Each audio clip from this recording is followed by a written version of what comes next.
Welcome to my kitchen. बिस्मिल्लाहिर्रहमानिर्रहीम। अस्सलामुअलैकुम। लज़्ज़त भरे खाने में खुश आमदीद। एक नई वीडियो के साथ मैं आपके लिए लेकर आई हूँ बहुत ही ज़बरदस्त सी झटपट सी रेसिपी। आज हम बनाएंगे अचार, जो कि बनाना बहुत ही आसान है और हम झटपट बना सकते हैं और बहुत जल्दी बनाएंगे और उसको खा भी लेंगे। तो इसके लिए हमें बहुत ज़्यादा इंतज़ार करने की ज़रूरत नहीं। बहुत ही आसान सी रेसिपी है और बहुत ही जल्दी बन जाने वाली है। तो मेरे साथ रहिएगा, वीडियो को फुल वॉच कीजिएगा और देखते हैं कि ऐसे कौन कौन से मसाले हैं जिनके साथ हमारा अचार बहुत ही मज़ेदार बन सकता है। तो चलिए स्टार्ट करते हैं। बिस्मिल्लाहिर्रहमानिर्रहीम। क्योंकि मौसम सर्दियों का है तो हमारे पास गाजर भी है, लीमू भी है। इसके साथ साथ बहुत अच्छी अच्छी और प्यारी प्यारी सी सब्ज़ मिर्चें भी हैं जिनको देख के ही दिल खुश हो जाता है। तो यहाँ पे हम सबसे पहले गाजरों को अच्छे से धो लेंगे, लीमू को भी और सब्ज़ मिर्चों को भी, और उनको हम अच्छे से खुश्क कर लेंगे। उसके बाद हमने गाजरों को छील लिया है। छीलने के बाद उसको साफ़ करने के बाद हम इसको काटना शुरू कर देंगे। तो हम इसको डिवाइड करेंगे 3 हिस्सों में। उसके बाद आपने इसको अपनी ज़रूरत और हिसाब के मुताबिक काट लेना है, जितनी आपको मोटी चाहिए। अगर पतली है तो आप उसको 2 हिस्सों में कर लें, अगर वो मोटी है तो उसको आप 4 हिस्सों में कर लें।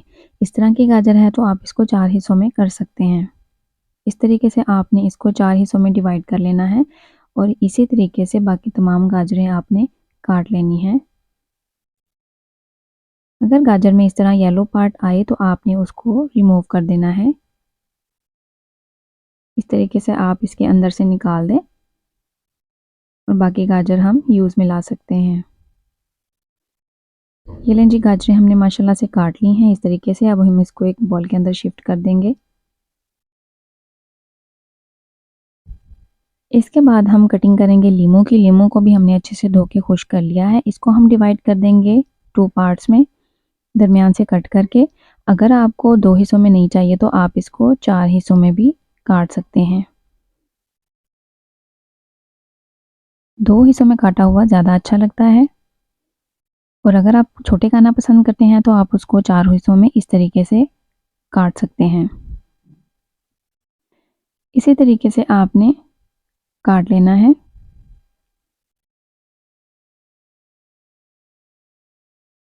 अब हम एक एक करके सारे लीमू कट कर लेंगे।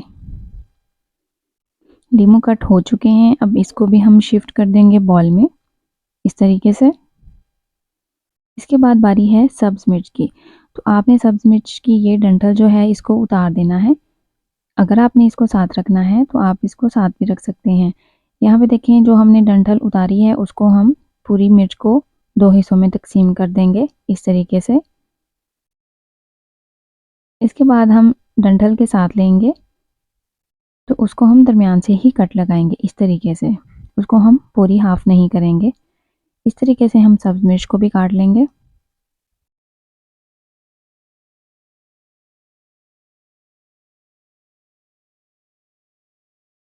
इस तरीके से हम सारी मिर्च काट लेंगे बहुत ही एहतियात के साथ। दरमियान से इनको सेंटर से कट करते जाएंगे और काट लेंगे। मिर्च भी हमारी रेडी हो गई है। इसको भी हम कर देंगे सेपरेट, बॉल के अंदर डाल देंगे। माशाल्लाह से तीनों चीज़ें बहुत ही ज़बरदस्त से कट हो गई हैं और माशाल्लाह देखने में भी बहुत अच्छी लग रही हैं। अब हमारी है हमारी मसालों की। तो सबसे पहले हम यहाँ पे मसाले लेंगे। मेरे पास सौंफ है 1 चम्मच, उसके बाद ज़ीरा 1 चम्मच, सूखा धनिया मैंने 1.5 चम्मच लिया है और यहाँ पे काली मिर्च मैंने हाफ़ टी स्पून ली है। इन चारों चीज़ों को हम कर लेंगे ड्राई रोस्ट।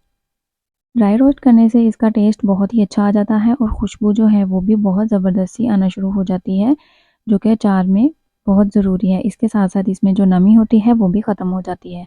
तो जब आपको खुशबू आना शुरू हो जाए, इसका मतलब ये है कि हमारा जो मसाला है वो ड्राई रोस्ट हो चुका है। तो आपने इसको बहुत ज़्यादा नहीं करना कि वो जल ही जाए।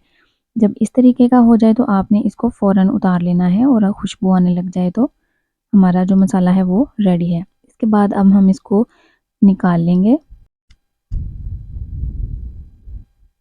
अब हमने इसको यहाँ पे कूट लेना है। अब इसको हमने ये जो है वो बिल्कुल पाउडर की शेप में नहीं लाना, इसको दरदरा सा हमने कूटना है। तो ये देखें, इतना हमें चाहिए, इतना हमने कूट लिया है, इससे ज़्यादा बारीक हम नहीं करेंगे। इसको शिफ्ट कर देंगे हम एक अदद प्लेट में। इसके बाद हम इसमें ऐड करेंगे कुछ स्पाइसेस, जिसमें है मेरे पास 2 चम्मच नमक है, 1 चम्मच हल्दी है, 1 चम्मच कलवंजी है, 1 चम्मच मेथी जो कि 4 में डाले जाते हैं, और 1 ही चम्मच मेरे पास सूरख मिर्च पाउडर है।